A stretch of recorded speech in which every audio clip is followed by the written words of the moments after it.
Amigos, hoy en Jugando Pelota Dura se desmorona la reforma contributiva. Bueno, la Junta de Supervisión Fiscal envió una carta bastante extensa donde dice que esta reforma no cumple con la ley promesa. ¿Qué pasa ahora? Veremos los tan prometidos ahorros. Analizamos todo el asunto con ex secretarios de Hacienda y también con ex miembros de la Junta de Supervisión Fiscal.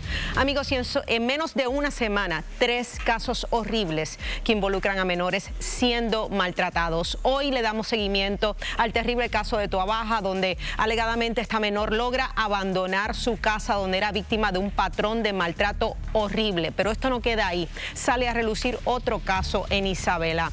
Una madre enfrenta 13 cargos por trata humana de sus 4 hijas, 2 de ellas embarazadas, todas menores de edad. Con esto comenzamos a jugar pelota dura.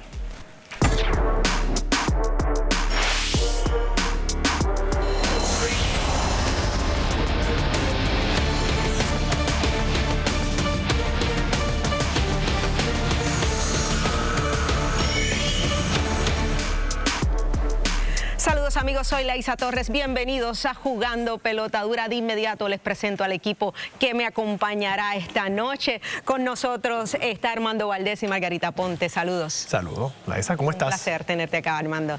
Igual. Margarita. Saludos, Armando, Laisa, de todo Puerto Rico. Y tengo que confesarles, compañeros, que tengo mucho pesar por los casos de maltrato que se dan prácticamente todas las semanas contra nuestros niños. Sí, esta semana ha sido fuerte, emocionalmente para todos, sí, bien cargada. Estamos cargados, es difícil. Y los que somos padres. Claro. Muy difícil. Claro, para todos. Definitivamente la emergencia está. Y ya vamos a estar hablando de eso. Y vamos a estar hablando de eso largo y tendido. Pero comenzamos hablando del tema energético. Y es que con un impulso presidencial se promete un cable que saldrá de República Dominicana y traerá electricidad a Puerto Rico. Sí, así como lo escucha. Vamos a ver el siguiente reportaje.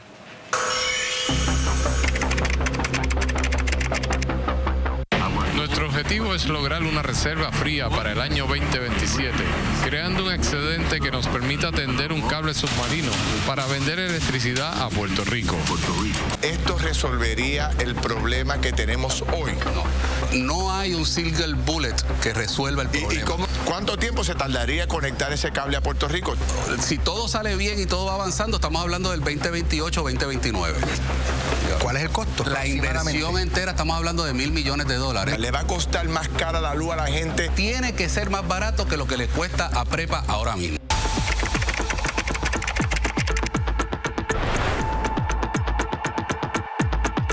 En efecto, se otorgó por parte del presidente Trump el hacer la construcción que llegue hasta territorio, ¿verdad?, americano. Yo sé que al final del camino la meta debe ser la conexión entre todas las islas del Caribe, por lo menos las Antillas Menores.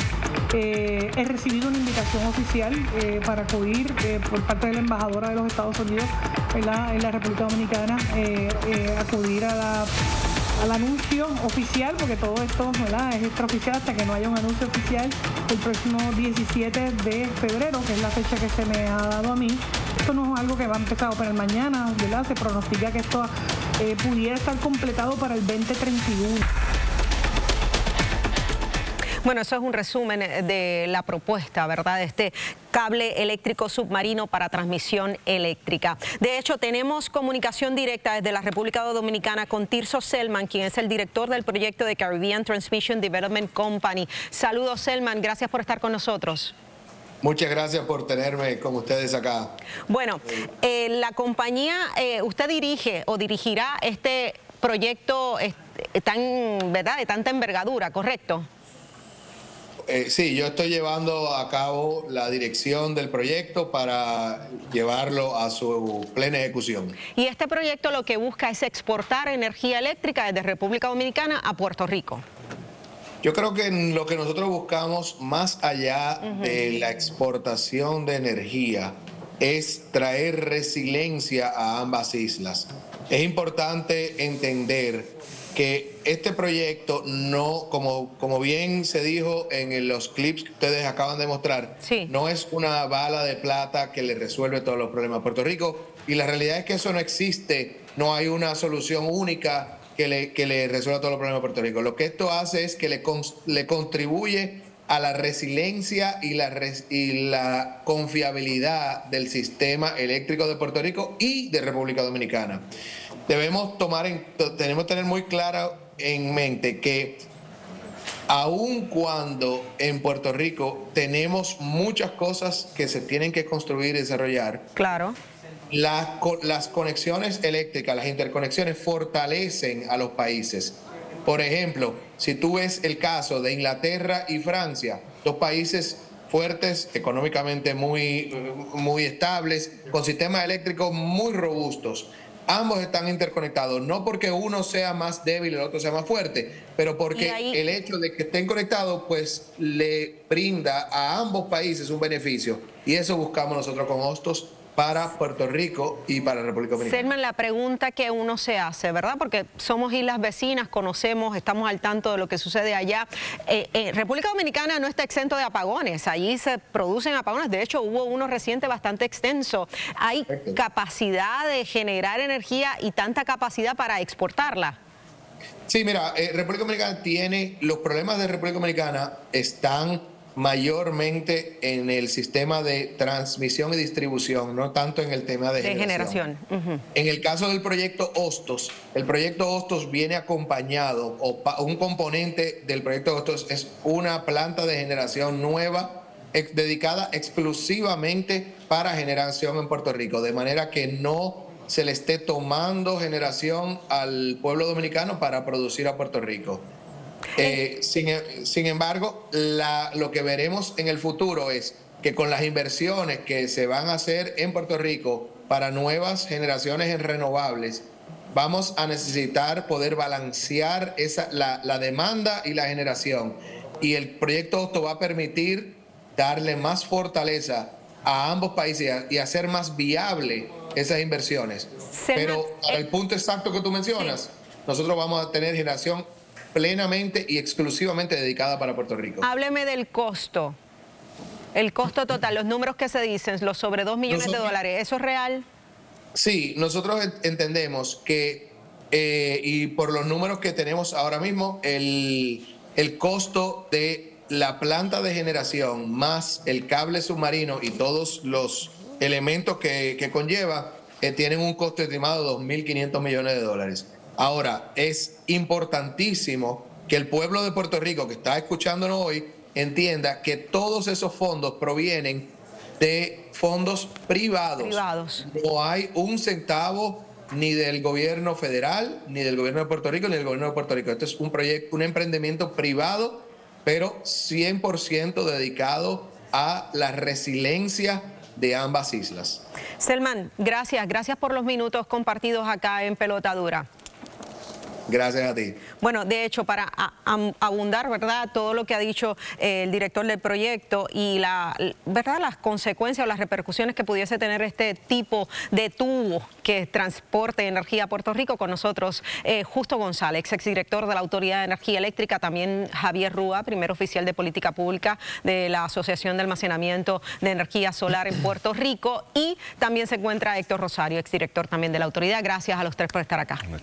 Bueno, escucharon a Selma, pero yo creo su opinión principal de este proyecto es beneficioso para nosotros, nos va a costar, primero lo que le importa a la gente, nos va a costar menos la energía, no van a haber apagones, si nos traen generación nueva, energía nueva de otra isla. Fíjate, Laisa. Sí. Mira cómo comienza. Primero indican que es $1 billón. Ahora mencionan 2.5 billones de dólares. Entonces hay que ver qué van a instalar allá. Si es, ¿verdad?, si es corriente DC, pues va a llevar un rectificador. Si lleva un rectificador allá y lleva un inversor aquí, significa que viene en una sola dirección hacia Puerto Rico. Que Puerto Rico en su momento, cuando arregle toda la situación que tiene, no va a poder exportar hacia allá, porque lo que van a tener es una planta. Hay que tener mucho cuidado con esto. La topología, que es el diseño del sistema eléctrico de Puerto Rico, está dado por la composición de líneas de transmisión y plantas de generación. Fíjate que en el área de Mayagüez, lo único que nosotros tenemos son peaker units, unidades para emergencia, y son limitadas, 200 megavatios, no más. O sea, que aquí se tendría que hacer una inversión mayor para que esto funcione. Peor que aún, la situación es lo siguiente. Si ese cable que son, vamos a poner 700 megavatios, póngale que tenga 500 megavatios en ese momento, se apagó esa central al otro lado, fíjate que tiene apagadas unas centrales aquí, porque ese cable va a apagar centrales de aquí. De repente esos 500 megavatios se van de golpe. Estamos en el área donde no tienes generación de Puerto Rico, donde siempre es un reto el voltaje, el reactivo, que es un tipo de potencia, y también el control de frecuencia. Puede ser bien peligroso y traer un colapso del sistema eléctrico si no es bien diseñado. Yo apuesto a que Rúa esto no lo convence. No, mira, esto es inversión privada en la parte de infraestructura, pues eso está bien. Yo creo que hay que considerar también que esto no cambia el paradigma fallido de Puerto Rico, que es exportar miles de millones de pesos en compra de combustible forever and ever. Una cosa es los 2 billones que pueda costar la planta y el cable, pero tú tienes de 8 a 12 mil millones de pesos en compra de combustible por los 10 años, dependiendo del costo que sea, porque el costo de combustible de gas hoy es uno y puede ser otro en aquel, no se puede predecir exactamente. Ahora, cuando se conecte, pues la generación es generación. Ahora, estamos hablando de un estimado del desarrollador, que son gente de primera, pero el estimado del desarrollador es 2031. Javier, si la emergencia de Puerto Rico energética es hoy. Y yo creo que el país debe enfocarse en los magos bajitos que podemos construir hoy. La gobernadora está inaugurando proyectos de almacenaje a gran escala de batería importantísimos hoy. Y hay cosas que podemos hacer a corto plazo que con ese tipo de inversión, claro, es privada. Puerto Rico depende de fondos FEMA que no fluye. Eso es lo bueno de esto. Rosario, siguiendo justamente esta línea, ¿verdad?, que plantea Rúa, y es que lo habíamos estado conversando hace escasos minutos. A mí me suena muy bien lo que dice el presidente, ¿verdad?, de, sí, mira, vamos para adelante con esta conexión, con este cable eléctrico submarino, pero ¿por qué algo tan complicado? ¿Por qué algo que tomaría 5 años? ¿No hay una forma quizás más simple, más sencilla? Mira, lo que estoy diciendo, hay mangos bajitos, pero ahora... ¿Qué son mangos bajitos aquí? Bueno, la gobernadora está inaugurando proyectos de baterías a gran escala hoy, y eso es importantísimo. Ahora, bueno, le doy la oportunidad. Bueno, mira, antes que nada, pues con mucho respeto, ¿verdad?, a la persona que habló y que tiene, que están trabajando en esto del cable. Créame que esto es un cuento de quimera. ¿De verdad? Esto es una cuestión, no se va a dar. Esto es una comprobación. Mira, AES en este momento está generando en Puerto Rico un costo de 6.52 al kilovatio hora. Por lo bajo, alguien me dijo a mí que el precio de la electricidad que ellos iban a enviar de allá para acá son 17 centavos el kilovatio hora. O sea que nos va a salir más cara la electricidad. Pero perdón, déjame el análisis. Por eso te digo, déjame el análisis. Entonces, en la noticia dice que van a hacer una planta de 500 megavatios y un terminal de gas natural. Jamás un cable, una planta de 500 megavatios y un terminal de gas natural va a costar 2.5 billones. Pero Rosario, le pregunto, porque es que me está comparando la planta más barata con esta planta. Ecoeléctrica es la más barata. Por eso. Hay plantas de la autoridad que nos cuestan más de 17 centavos al kilovatio hora. Bueno, sí, pudiera haberla. Sí, pero espérate. O sea que esta planta podría ser más económica que algunas plantas de la autoridad. Pero mira, Armando, la Autoridad para la Alianza Público-Privado está en este momento sacando un RFP por 3.000 megavatios para Puerto Rico. No sé, le quiero preguntar también. Perdón. Ese es el primer proyecto. Es que tengo poco tiempo. Lo que quiero entender, en Puerto Rico, ¿podemos desarrollar una planta termoeléctrica en menos de 5 años?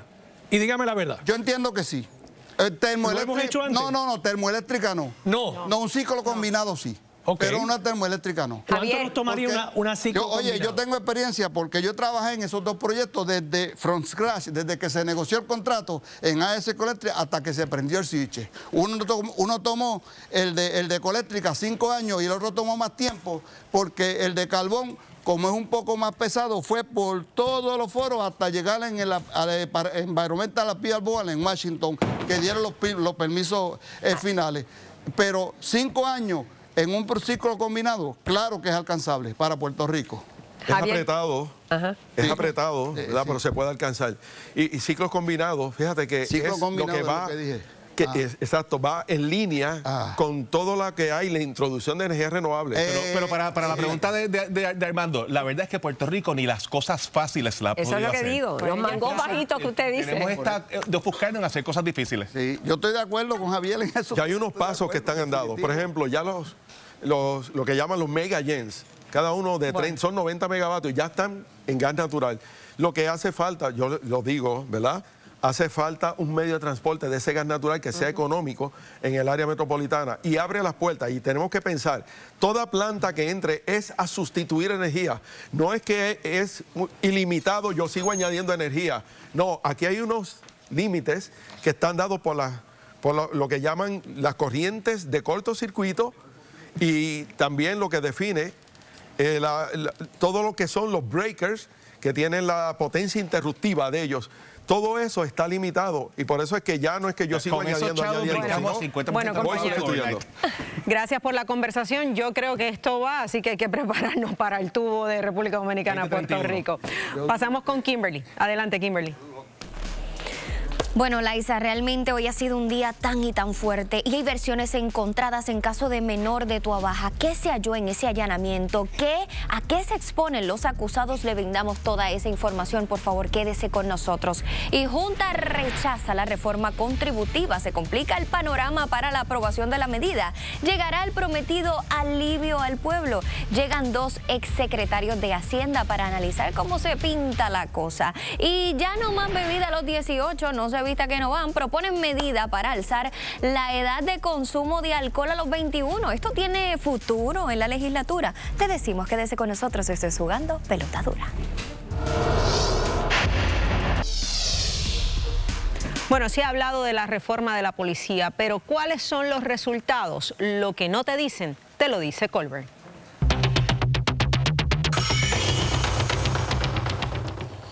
Se ha reiniciado un debate con relación a los casos de abuso policíaco o de violación de derechos civiles. Y la realidad es que la Policía de Puerto Rico, desde el año 2013, que se firmó el acuerdo con el Departamento de Justicia de los Estados Unidos, ha comenzado una reforma de la policía precisamente para colocarla como un organismo que sea eficiente obviamente en el desempeño de sus funciones, pero muy particularmente en el respeto a los derechos civiles y sobre todo a dar el servicio que el país espera.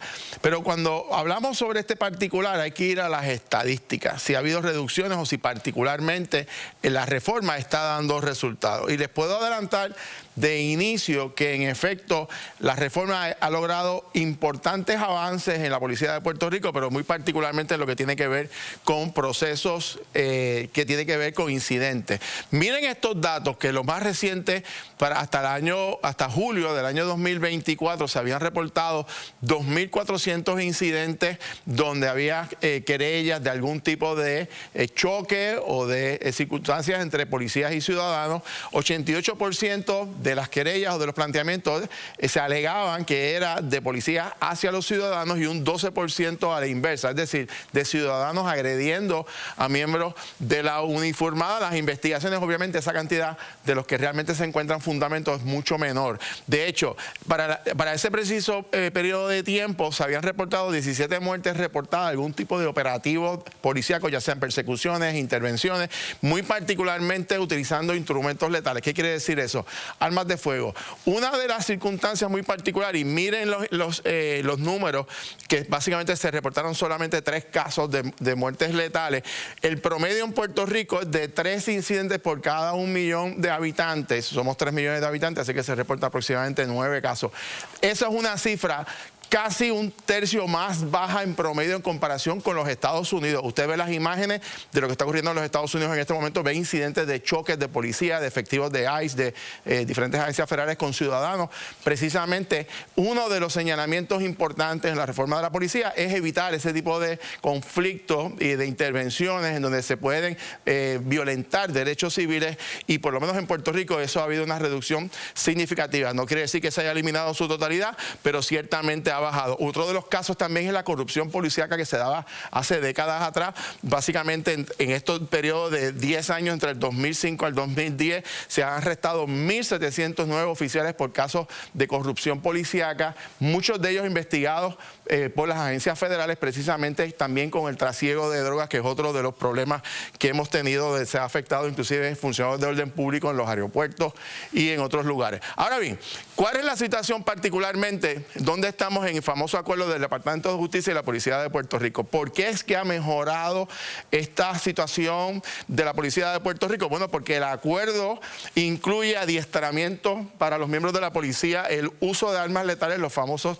tasers estos que se utilizan para evitar utilizar armas de fuego, disparar a las personas, cursos sobre derechos civiles, y esto es monitoreado por el Tribunal Federal. Hay un juez federal que está supervisando a través de un monitor que todos estos requerimientos se cumplan. Hay un protocolo de intervención con inmigrantes, que es otro problema que lo estamos viendo en Estados Unidos de manera marcada, no tanto aquí en Puerto Rico. El manejo de menores. Los pasados días ustedes vieron policías entrando a casa, activando protocolos para el Departamento de la Familia, policías cargando niños precisamente adiestrados para coordinar con el Departamento de la Familia, y eso han sido adelantos significativos. Querellas del uso de fuerza, en los últimos años ha habido una reducción significativa, alrededor de 1.000 casos que se plantean, y en términos de incidentes ha habido una reducción en el último año comparado con el 2024. Importante, a este momento en la reforma de la policía, son 11 categorías, ya estamos en un 51% de nivel de cumplimiento, que quiere decir que pasamos de la mitad. Hay un periodo aproximadamente de una década que se había establecido para el cumplimiento. Vamos a buen paso. Lo importante aquí es, primero, que los jueces, el juez federal que tiene este caso, que ha dado seguimiento, la policía ha mantenido el cumplimiento con los acuerdos, y sobre todo que los policías están actuando de conformidad a los adiestramientos, respetando los derechos civiles, y por supuesto va a haber incidentes, por supuesto no va a ser perfecto, pero no hay duda de que la Policía de Puerto Rico ha mejorado significativamente, y sobre todo lo más importante, que ha logrado conseguir nuevamente el respeto, la credibilidad de los puertorriqueños, que una vez se perdió, y que ahora los policías se ven como personas e institución de respeto y de agradecimiento de parte del pueblo de Puerto Rico. Regresamos con los compañeros. Gracias, Jorge. Bueno, amigos, luego de esta pausa entramos en el tema que involucran a menores, maltratos, casos de maltratos horribles que se han reportado en estos días. Kimberly. Así es, Laisa, y de hecho hay versiones encontradas en el caso de menor de Toabaja. ¿Qué se halló en ese allanamiento? ¿A qué se exponen los acusados? Le brindamos toda la información que usted necesita saber. Además, cuesta arriba el futuro de la reforma contributiva. La Junta da un contundente rechazo. ¿Qué pasará con la medida? Lo analizamos con un ex miembro de la Junta de Supervisión Fiscal. Y otro caso de maltrato jamaquea al país. Arrestan a una madre por cargos de trata humana y explotación sexual. ¿Qué era lo que estaba pasando y por qué nadie se dio cuenta? Llega la Fiscalía para darnos todos esos detalles. Bueno, amigos, son las 7 de la noche y recuerden que a partir del próximo 16 de febrero, a esta hora, la cita es obligatoria con nosotros. Jugando Pelota Dura vuelve a su horario regular. Si algo impacta a Puerto Rico, este es el espacio para entenderlo y analizarlo. No es opinión, es un análisis serio y profundo. Jugando Pelota Dura. Somos tu equipo a partir del 16 de febrero a las 7 de la noche. Bueno, amigos, arrancamos entonces el juego y dándole seguimiento al horrendo caso que reseñamos ayer de Toabaja, donde supuestamente esta jovencita de 17 años logra escapar de un patrón de maltrato horrible y cautiverio. De hecho, su padre, su madrastra y sus 3 hermanastras se encuentran en estos momentos en el Tribunal de Bayamón en espera por la posible radicación de cargos. Vamos a ver la historia. Estoy segura que usted sigue impactado tras conocer denuncias escalofriantes dadas a la policía por la joven de 17 años que dijo haber sido mantenida secuestrada en su casa por su familia. Y es que la adolescente narró que vivía encerrada bajo llave en la urbanización Las Colinas en Toabaja, que era golpeada, mal alimentada y no tenía acceso al baño.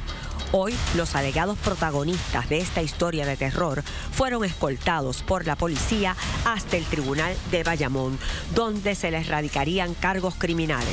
Comenzamos con las hermanastras, Richerly Carmona Rivera, de 30 años.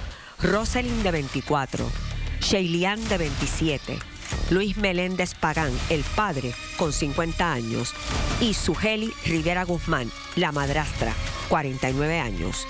El abogado de estos sospechosos de maltrato dijo que la historia de la menor es falsa. La investigación que estamos haciendo nosotros por los familiares es que todos están de acuerdo, todos, de que la niña tiene un problema emocional, habla lo que no es real y que no es la primera que lo hace.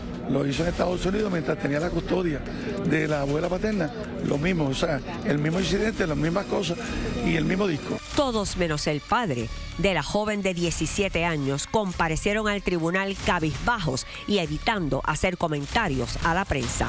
El tiempo dirá. Definitivamente el tiempo dirá. Como dije, aún se ve el caso en el Tribunal de Bayamón. Allí se espera por la posible erradicación de cargos, versiones encontradas. Margarita, estuviste allí y pudiste palpar lo que se estaba viviendo y estas versiones, los abogados diciendo una cosa, mientras la policía diciendo otra, o la versión de la policía, que de hecho anoche, tarde en la noche, se hizo el allanamiento a la residencia. Sí, en efecto, Elisa, hoy estuvimos en el Tribunal de Bayamón. Hasta allí llegaron escoltados por la Policía Estatal en esta ocasión cada integrante de esta familia que está bajo sospecha. Queremos ser bien claros en ese sentido, ¿verdad? Para tener una balanza, mire, que no se vaya de un lado ni del otro. En este momento, como adelantó Laisa, están frente al juez. Se están dando los argumentos de ambas partes. Ahora, tengo que decirles que, en efecto, todos los que entraban eran cabizbajos, volteaban la cabeza, intentaban evitar la prensa, no hacían comentario alguno. Sin embargo, me estuvo curioso, Laisa, que el padre, de manera como así, como mire, sin empacho y sin reserva, llegó allí con la cabeza alta, como si nada estuviera pasando, con unos espejuelos sobre la cabeza. El padre biológico, claro, el padre que se dice podría haber estado permitiendo este maltrato. La pregunta obligada, me parece, y es una de las que debemos tener en cuenta, se hizo un allanamiento. ¿Se encontraría alguna pieza clave en esa entrada de los investigadores al lugar? De hecho, se supone que aquí estuviera el capitán Raúl Negrón del CIC de Bayamón a cargo de esta investigación, también el fiscal Redondo, pero obviamente no están aquí porque la vista, exacto, se ha extendido de tal manera que aún siguen allí esperando por esta erradicación de cargos. Pero vamos a ver lo que dijo más temprano el capitán. Hicimos un allanamiento en horas de la noche, levantamos varias piezas de evidencia, estamos terminando unos esfuerzos investigativos para venir aquí con Fiscalía y presentar el caso en el tribunal. Fiscalía ha trabajado un caso con poder suficiente para presentarlo. ¿En qué condiciones estaba la residencia?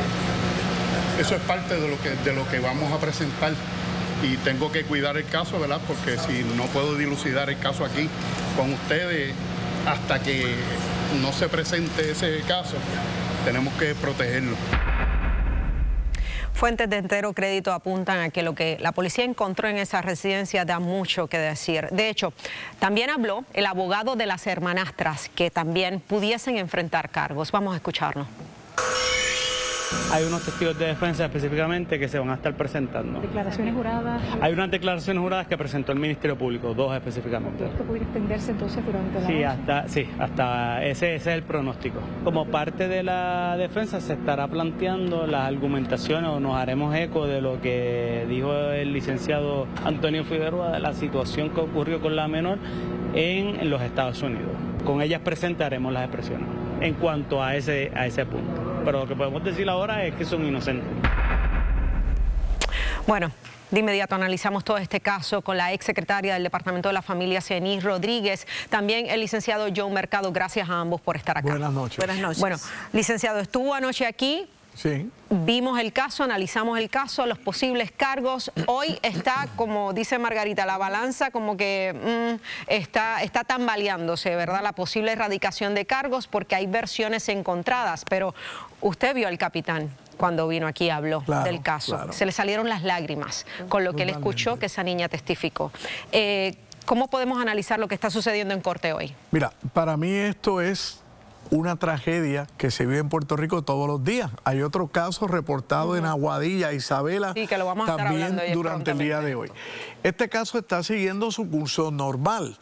Ayer se hizo anoche un allanamiento, todavía no podemos saber lo que hay, será parte del sumario fiscal y la defensa podrá descubrirlo mediante la regla 95 oportunamente. Yo tengo información que lo que allí se encontró es serio. Ok, el licenciado Antonio Figueroa, Tony Figueroa, que es un abogado de primera, a mi modo de ver está haciendo su trabajo. Claro. Ahora bien, aquí hay unas preguntas subyacentes y esas preguntas son, si es como dice el licenciado Antonio Figueroa, de que esta niña tiene problemas mentales, de que los papás la estaban cuidando, la estaban encerrando, yo tengo la siguiente pregunta, ¿por qué no buscaron ayuda psicológica? Claro. ¿Por qué la mantuvieron encerrada durante 2 años? Claro. ¿Cuándo buscaron ayuda del Departamento de la Familia? Eso es maltrato. Ciertamente aquí hay una restricción de la libertad patente. Sí, secretaria, eso es maltrato. Definitivamente. No llevar a un niño a la escuela, no buscarle ayuda si necesita ayuda psicológica, privarlo de su libertad. Sí. Vamos a dejar los golpes a un lado, eso es maltrato. Es maltrato. Definitivamente han traumatizado a esta joven de por vida. Como bien dice el licenciado, el Estado a través no tan solo del Departamento de la Familia, sino a través del Departamento de Salud, a través de diferentes componentes, tienen un sistema de apoyo que bien pudo ofrecer servicios. El mismo Departamento de Educación pudieron ofrecer servicios a esta menor. De que hubo negligencia, yo creo que eso, licenciado, no lo despinta nadie. Los casos de maltrato ya hay que entrar a probarlos, pero mínimo negligencia está allí. ¿Cómo es que tú, on your own, toman la justicia en tus manos y deciden, yo la voy a encerrar así porque sí, yo no voy a buscar ayuda del Estado? No, ¿Qué son ellos? ¿Psicólogos, psiquiatras? ¿Qué es lo que está pasando aquí? Licenciado, en un caso como este, ¿qué tipo de evidencia tendría que estar procurando el Estado para probar el caso y obviamente refutar esta defensa que está planteando el abogado de algunos de los padres? Hay un concepto en latín que dice rep ipsa loquitur, la cosa habla por sí sola. Si aquí tenemos padres que nunca fueron al Departamento de la Familia, nunca fueron al Departamento de Salud, nunca fueron a la escuela, y tenemos el testimonio de una menor, pero adolescente de 17 años y estuvo encerrada por 2 años, aquí no hay más nada que buscar, la cosa habla por sí sola. O sea, que quiere decir, y voy de inmediato con usted, que aquí en ambos casos, las denuncias sean ciertas o no, si la niña tiene algún problema de salud mental, en ambos casos se tienen que exponer a alguna acusación. Mínimamente porque no estuviera en la escuela. Eso. Aquí hay negligencia. Maltrato o negligencia. Crasa. Aquí hay negligencia. Le pregunto a usted, Cieny, la joven tiene apenas 17 años, vivía en Boston con la abuela cuando tenía 12. Lo que ha trascendido, ¿verdad?, es que, y ustedes lo vieron, una de las hermanastras usa muleta y se dice, según confidencia que recibió jugando pelota dura, que con una de las muletas le daba diariamente en algún momento, que otra también la golpeaba cuando le daba alimento. Cieny, usted, ¿cómo me puede explicar, cómo analiza eso? Es como tendríamos que explicar todos los casos que están surgiendo. El problema de salud mental en este país está ya a otro nivel.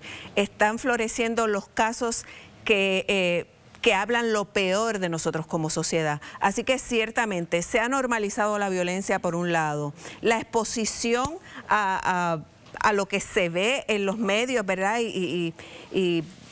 Tengo que decirle, las redes sociales ha venido a enfermar muchas veces porque no se educa a los niños al respecto, ¿verdad? Yo creo que estamos en un punto donde tenemos que evaluar qué es lo que está pasando, qué es lo que estamos viendo, dónde estamos ofreciendo servicios y qué servicios falta para atender. Y para mí es importante decir esto, nosotros venimos de un pueblo traumatizado porque viene cargando el aislamiento del COVID, viene cargando y que parece que esto se va de la noche a la mañana, pero no. Son cosas que están allí, que están bien profundas y que tenemos que atender. Definitivamente. Y asombra aún más, comentábamos fuera del aire, lo pesado que ha sido esta semana a nivel emocional para todos con estos casos. Pero es que no queda ahí, es que hoy sale a relucir que una madre enfrenta 13 cargos por explotación sexual, trata humana contra sus 4 hijas, todas entre las edades de 8 a 15 años, 2 jovencitas de ella embarazadas. Y algunas con sustancias controladas en su sistema todavía.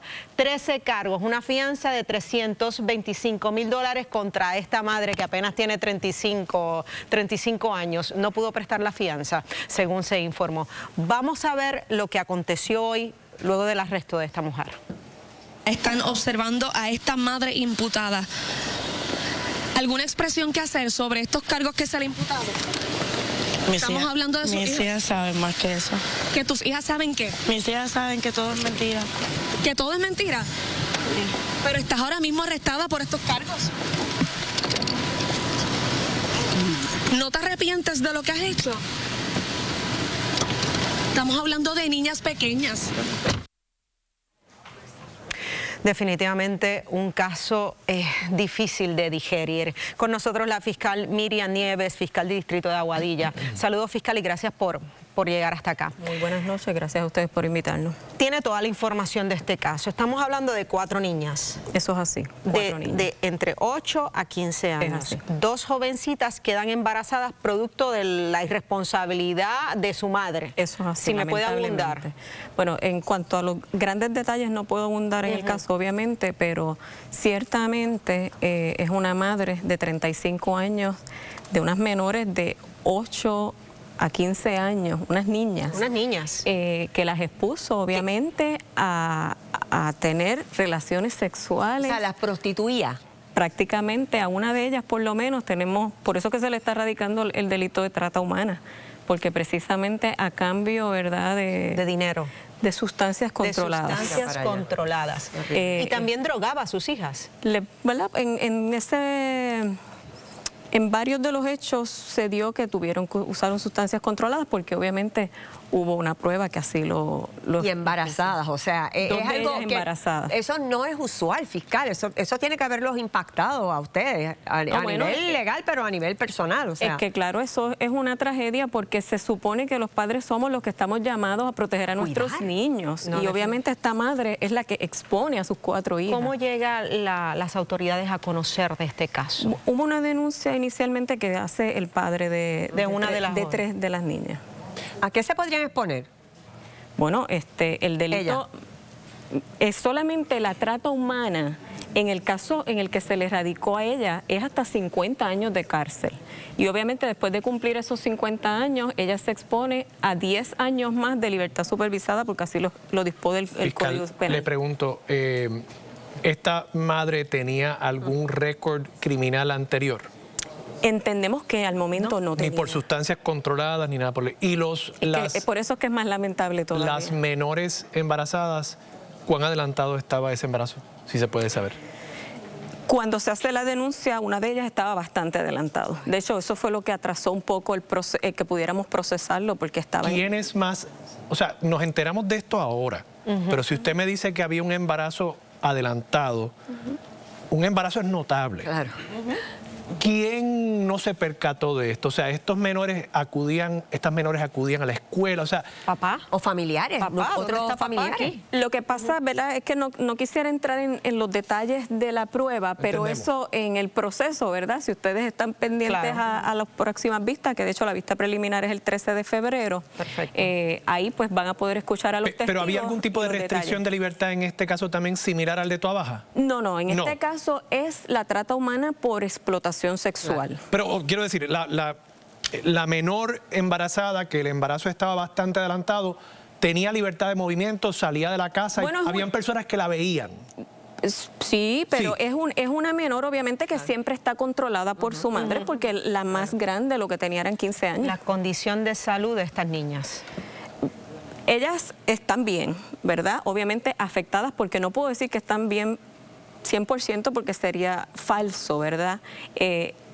Todo menor que pasa por una situación como esta va a estar afectado psicológicamente, emocionalmente. Está marcado, así va a decir, emocionalmente. Es así. Así que pues se está ofreciendo el departamento todas las ayudas para, ¿verdad?, que ellas puedan salir adelante. ¿Quiénes son los custodios de estas menores? En este momento, ¿verdad?, no quisiera entrar en esos detalles. Pero es el departamento de la familia. No están desde el momento en que se hizo. ¿Pero es el departamento de la familia custodio de estas menores? No quisiera dar los detalles en este una última pregunta. Los responsables estas violaciones. Porque estamos hablando de menores de 16 años, ¿no? De 15. Por eso, o sea, no tenían edad para consentir. Ya sabemos quiénes son. Hubo uno que era menor, ¿verdad? No puedo dar los detalles porque es un menor de edad que fue acusado. ¿Y hay un adulto? Y la ley tiene un proceso que hay un gap, por decirlo así, entre la edad de la menor y el atacante. Y la realidad es que él cabía dentro de ese término y... O sea que son menores los que abusaron. Pero menores que le entregaban entonces a la madre sustancias controladas. Lamentablemente. O sea que los victimarios también están involucrados en el narcotráfico. Lamentablemente. Y la investigación continúa. Claro que sí. O sea, que pudiesen ver más acusados en este caso. Bueno, si surgiera alguna otra información de algún otro sospechoso, ¿verdad? Que no tengamos hasta el momento, claro que sí, porque eso es una investigación que va a continuar. Dios mío, fiscal. Pero la indiferencia es lo peor, ¿verdad? Que se queden callados los otros familiares o los vecinos. Es que estos son delitos, ¿verdad? Que hasta los mismos menores, es a los adultos y se les hace difícil hablarlos. Pues quizás los menores, al tener ese miedo, no sienten confianza en hablarlo, y no es hasta que alguien se da cuenta y hace la querella que entonces la policía interviene y nosotros podemos intervenir como departamento. Fiscal Nieves, gracias por estar acá. Sabemos que es un trabajo súper difícil, pero confiamos en que obviamente se va a llegar hasta las últimas consecuencias. Así lo haremos. Bueno, amigos, hacemos una pausa, regresamos en breve con más de Jugando Pelota Dura. ¿Debería Puerto Rico declarar un estado de emergencia ante todos estos casos de violencia? Usted escanee el QR Code y vote ya en nuestra encuesta. Claro, yo lo que le puedo decir es que necesitamos que se haga justicia. Y quédese con nosotros porque vamos a cambiar dramáticamente de tema. En jaque la reforma contributiva. Miren, tenemos a dos expertos que vienen a analizar precisamente todo esto. Entre la Junta, la Legislatura y el Ejecutivo llegarán a un alivio, ¿verdad? Ya han prometido muchísimas cosas, pero finalmente llegará el alivio a su bolsillo. Lo discutimos con expertos, así que usted no se retire. Y también analizamos la propuesta de la gobernadora. ¿Vendrá ese chequecito que se prometió? Eso está por verse. Voy con más adelante, regresamos con más información y adelante, Margarita. Gracias.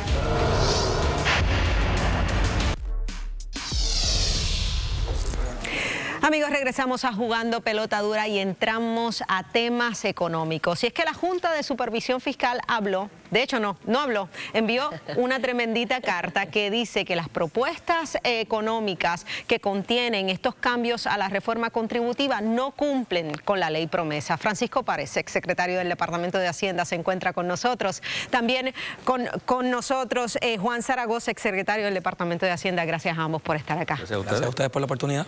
Vamos a escuchar a la gobernadora lo que tuvo que decir al respecto.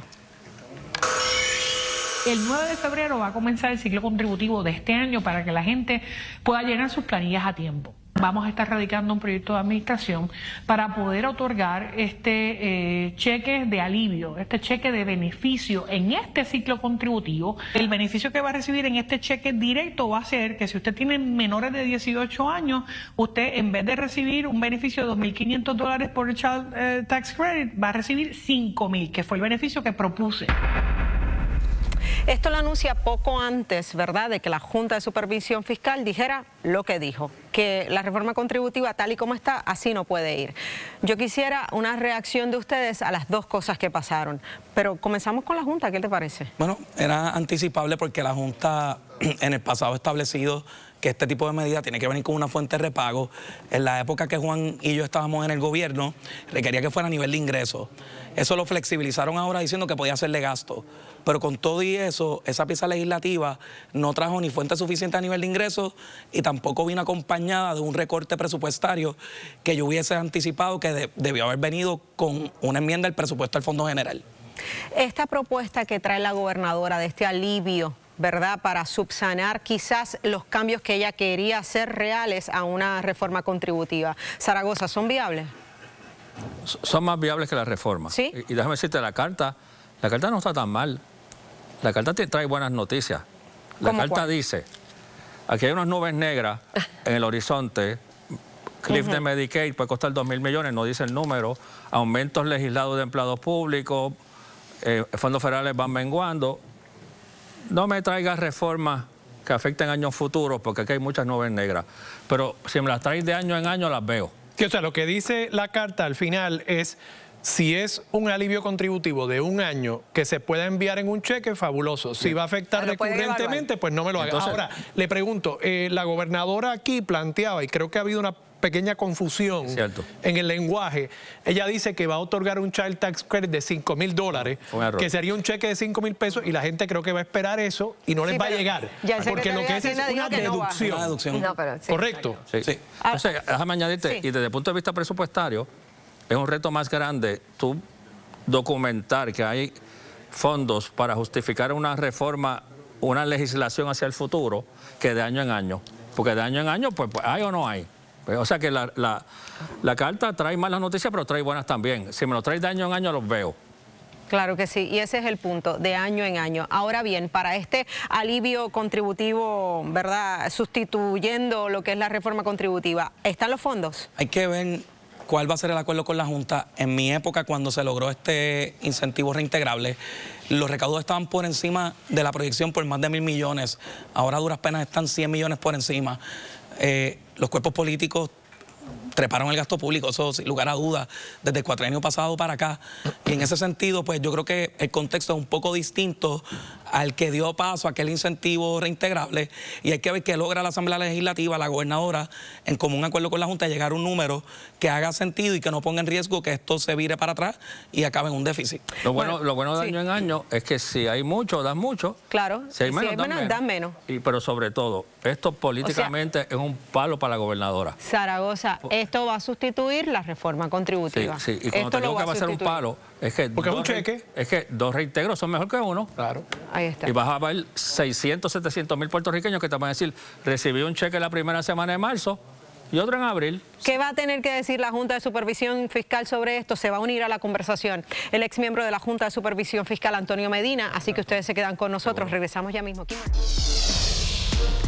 Bueno, amigos, continuamos hablando de la reforma contributiva y el alivio contributivo que ha prometido el gobierno a raíz, obviamente, del proceso que va tan lento de análisis de la reforma. Bueno, y es que Francisco Párez y Zaragoza, la legislatura dice que el proceso ha sido lento porque la información no ha llegado. Ese planteamiento sobre las presiones que se le ejercieron sobre la legislatura, yo hice un inventario para atrás de las piezas contributivas sustanciales que se hicieron cuando yo fui secretario y secretario de rentas, y ninguna se hizo en un periodo más rápido de 40 días. Hubo piezas que se me tomaron 200 días en poder hacerse. Que esa presión de elegirlo ahora y el legislador presentó la legislación, el legislador tiene que pasarla en 3 semanas, a mí nunca me pareció razonable. Y creo que los planteamientos que estaban levantando los legisladores tenían razón. Los asuntos contributivos generan muchas opiniones y afectan a muchas personas. Claro. Y es normal que en la Casa de las Leyes se dirima esto con mucho más tiempo. A mí me gusta, sí, María. A mí me gustaría, si es posible, cualquiera de los dos, y puedo entrar con Zaragoza entonces y Francisco Párez igual. La gente en su casa se está preguntando, ¿la Junta de Control Fiscal le dijo no, en cierta medida, a la reforma planteada y anunciada por la gobernadora? Ellos se están preguntando, y yo también, al principio parecía buena idea, pero esta negativa me va a afectar. O sea, ¿cuál es el efecto más bien? Dijo que no a una reforma, pero dijo que sí a beneficios anuales. Entonces, ¿es positivo para la gobernadora? Sí, y digo, y para la gente también, porque no es lo mismo tú justificar desde el punto de vista fiscal algo 5 o 6 años hacia adelante que decir, como dijo la Junta, si me lo traes anual, lo apruebo. Ajá. Y si este año lo que sobran son 100 millones, pues da esto. Y si el año que viene sobran 300, pues da 300. Pero eso es sabio. No, bueno, en teoría mitigas el riesgo a nivel de gobierno porque solo repartes del sobrante si hay alguno. La pregunta que tenemos que hacernos es por qué esto no ocurrió el año pasado, si estábamos apostando una reforma. Y por qué entonces cuando presentamos una reforma lo hacemos cometiendo los mismos errores que se cometieron en el pasado, o aún peor porque hoy la Junta es más flexible, permitiendo que se utilice la reducción en gasto público y aún así no cumplieron. Yo creo que el equipo financiero y la señora gobernadora se deben sentar, recomponerse, ver lo que ha ocurrido aquí y tratar de corregir esto de cara al futuro. Si bien es cierto que hay un incentivo reintegrable que se podrá implementar este año, no es menos cierto que el año pasado se presentó legislación y no pasó el proceso legislativo porque la gobernadora lo despachó. Yo creo que de cara al futuro se tienen que sentar, recomponer, entender lo que está ocurriendo, cuáles son las limitaciones y poder presentar algo que pueda ser aprobable. Bueno, se une a la conversación Antonio Medina, ex miembro de la Junta de Supervisión Fiscal. Saludos, Medina, gracias por estar acá. Buenas noches a todos. Bueno, buenas noches. Medina, de inmediato le pregunto, ¿era anticipable esta reacción de la Junta de Supervisión Fiscal sobre la reforma contributiva? Mira, la respuesta de la Junta realmente no es un no absoluto, es un no condicionado. Pero dice que la reforma está corta por 370 millones nada más. Correcto. La Junta dice que reconoce que hay una necesidad de una reforma contributiva en muchos de los elementos de, ¿verdad?, el sistema de contribuciones del país, pero como la parte de la ley promesa requiere que cualquier pieza de legislación sea balanceada, y esta propuesta tiene un costo, como mencionaste, de alrededor de 370 millones de dólares por encima de status quo de cómo se está llevando a cabo las contribuciones hoy en día. Por lo tanto, no pasa el sedazo de la Junta en el sentido de que no está balanceada. Yo creo que si la gobernadora con su equipo buscan una forma de reducir esos gastos de una forma recurrente en otras áreas del gobierno. Tenemos un presupuesto de casi 13.000 millones de dólares. O sea que no es una cantidad tan grande en el sentido de que si pueden encontrar cómo reducir esa cantidad de dinero en otras partidas, entonces balanceas la caja y pudieses ejecutar esta legislación. Medina, y sobre este alivio contributivo que anuncia la gobernadora, ¿usted entiende que la Junta de Supervisión Fiscal tendría algún reparo? En el pasado no lo tuvo. ¿Pudiese tenerlo en esta ocasión? En el pasado se han aprobado medidas similares, siempre y cuando el dinero esté disponible. La Junta va a trabajar con el gobierno para llevar a cabo la legislación que el gobierno quiere llevar. Ahora, si la gobernadora o la legislatura propone una legislación que cuesta 500 millones de dólares y no tiene los 500 millones de dólares, la Junta no lo va a aprobar. Definitivamente. Zaragoza, tenía comentarios. Entonces, el hecho de ir año a año va a permitir, si yo estuviera allí, de empezar a echar chavitos en la alcancía desde que arranca el año fiscal. Claro. Porque tenemos que llenar el puerquito para entonces ver cuánto podemos dar. Pero Zaragoza, no es una irresponsabilidad también el que el sistema contributivo lo estemos tratando como la alcancía de mis hijas que tienen 8 y 4 años. O sea, eso de un puerquito. O sea, deberíamos tener un sistema contributivo donde uno pueda planificar a largo plazo como contribuyente o como empresario. Me encantaría contestarte esa pregunta porque yo tenía ese mismo conflicto cuando fui secretario de Hacienda. Y Omar Marrero y Juan Carlos Blanco eran los que hablaban conmigo y decían, Paco, todo luce que por más que empujemos, la Junta no nos va a permitir una reducción en tasa contributiva. Por favor, ayudarnos a diseñar un incentivo reintegrable de esta naturaleza. De ahí es que surge todo. La estrategia con el gobernador Pierluisi fue empujar tan y tan duro con una reforma contributiva que la Junta tuviera que enseñar algún ramo, y el ramo era lo que Juan Carlos Blanco y Omar Marrero me habían dicho que diseñáramos con nuestro equipo para presentarle como alternativa. Y de ahí surge el incentivo reintegrable. Yo creo que es buena idea, que no es lo ideal. No es lo ideal. Yo hubiese querido algo distinto. Pero el enemigo de lo bueno es lo perfecto, y lo perfecto en alguna instancia es inalcanzable. Uno aspira a 10. Si algo uno aprende en el gobierno, tú aspiras a 10 y transas por 4. Como yo dije cuando empecé a aprobar los presupuestos en el Senado, ¿verdad? Que la gente... Yo tenía dos opciones. Comprarme una t-shirt que dijera fuera de la Junta, amarrarme un portón y no negociar, o pedirle 20 cosas a la Junta, y si me daba 10, pues estaba bizcocho.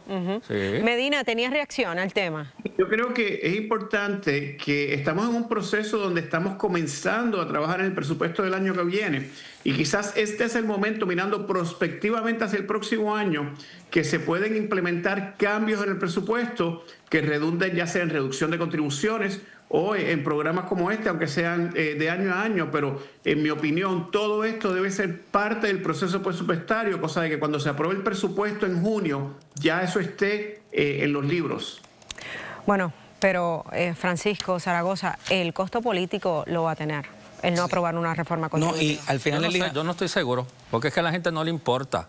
¿No? Que las promesas y la reforma y el Christmas Club, dame el chequecito, eso es lo que yo quiero. Sí, yo estuviese en el equipo fiscal o fuese asesor, hoy yo estaría sentado mirando números y ver cómo afilamos el lápiz en el presupuesto de Puerto Rico para el próximo presupuesto que presentemos no sea el presupuesto más alto en la historia de Puerto Rico como hicieron hace unos meses atrás. Y quizás hay que hacer más recortes. Pero no es una derrota político-legislativa que le costará a la gobernadora, como le costó a Alejandro García Padilla cuando no se aprobó el IVA, por ejemplo. Yo ahí desconozco porque político no soy. Quizás lo que pasa es que ahí no se aprobó. Por eso. Si algo yo le saqué a la política, es el contacto con la gente. Y a la gente lo que le importa es que le ponga chavo en el bolsillo. 2 reintegros es mejor que 1 en cualquier liga. Olvídate de las promesas, de la...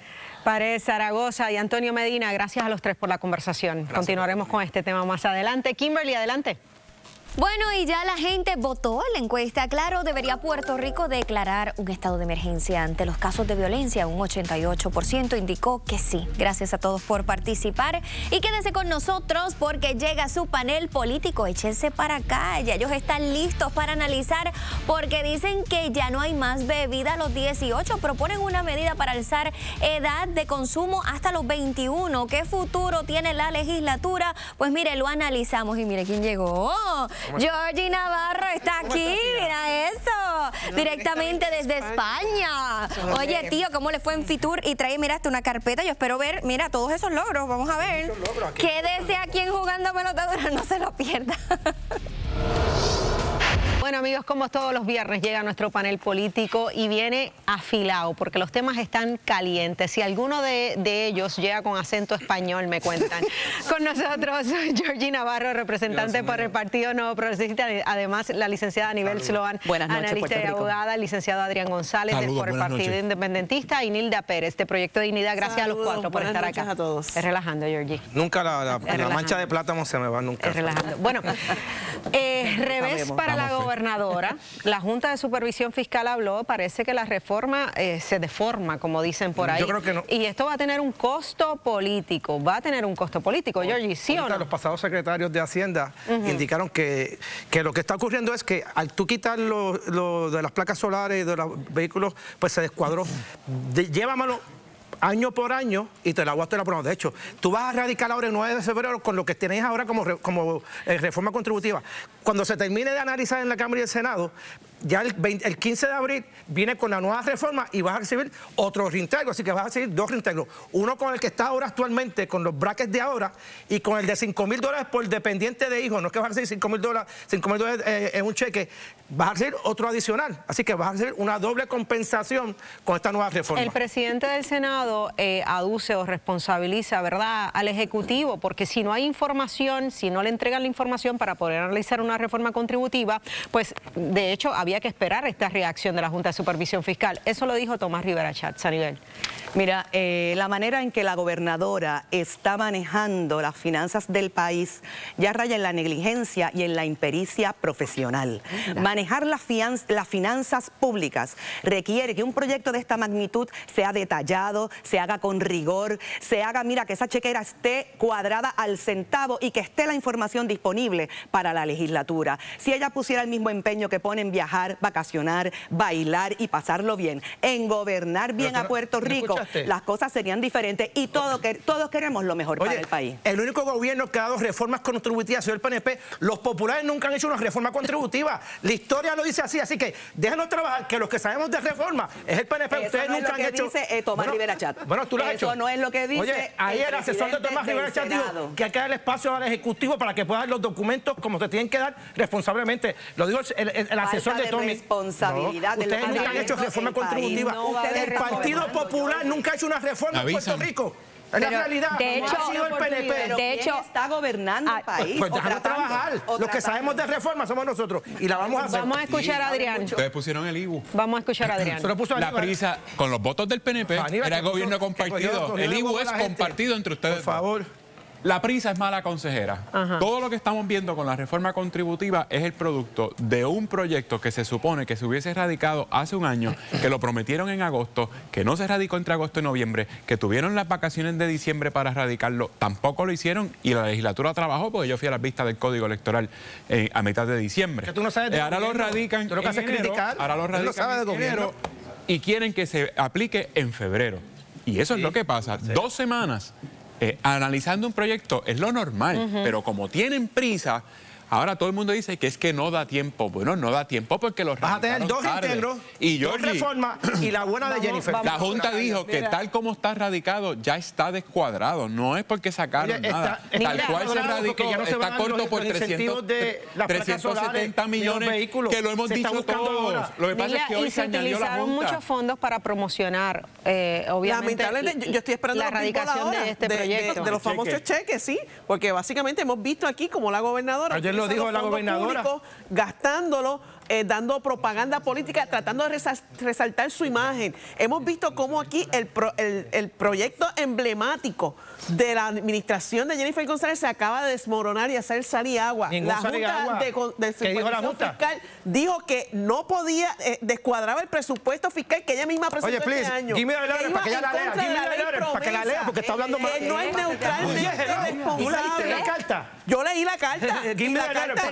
Espérate. Bien contundente. Pero mira, que si lo hacen año por año, como representante, pero ¿qué fue lo que usted dijo? Give me the letter. La carta, para que ella la lea. No lo entendí. Que un poco rápido. Yo la leí. ¿Tú la leíste? Y lo que dice es, si usted leyó la carta. Si tú lo haces año por año, claro que sí.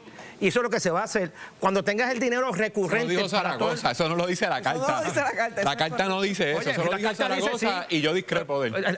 ¿Por qué discrepa? La carta es contundente. Vamos a escuchar a los compañeros. Tienen preguntas.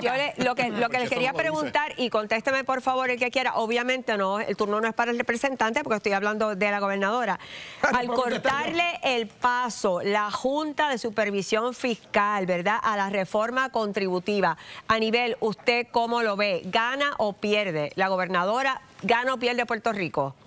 Obviamente pierde la gobernadora y al perder la gobernadora pierde Puerto Rico, aunque era algo anticipable, porque era un proyecto improvisado que no tenía toda la información y la documentación que requiere. Adrián, un proyecto ¿usted gana o pierde la gobernadora en Puerto Rico? Ya perdió, porque primero... ¿Y Puerto Rico perdió? Pues claro, si volvemos no te van a decir lo contrario ninguno de ellos. Pregunta más bien que va a ganar. Hasta la Junta ha desmentido a la gobernadora. Vamos a entrar en otro asunto que analiza la legislatura, ¿verdad? Y es que tampoco, al parecer, le van a aprobar el proyecto de los todoterrenos tal y como quiere la gobernadora, que eso también fue una de las prioridades de ella y promesa de campaña. Ya el presidente del Senado dijo que así no va y la policía igual está pidiendo enmiendas al proyecto. O sea que otro parte de la propuesta más. Que se sometió estuvo la Comisión de Seguridad y Tránsito de la Policía entre los... Va a haber enmiendas y la gobernadora no quiere que tenga enmiendas a ese proyecto. Eso salió de esas reuniones. Vamos a ver qué ocurre en el trámite legislativo. Porque hay unos vehículos que también dicen unas especificaciones. La gobernadora se ha ponchado en todos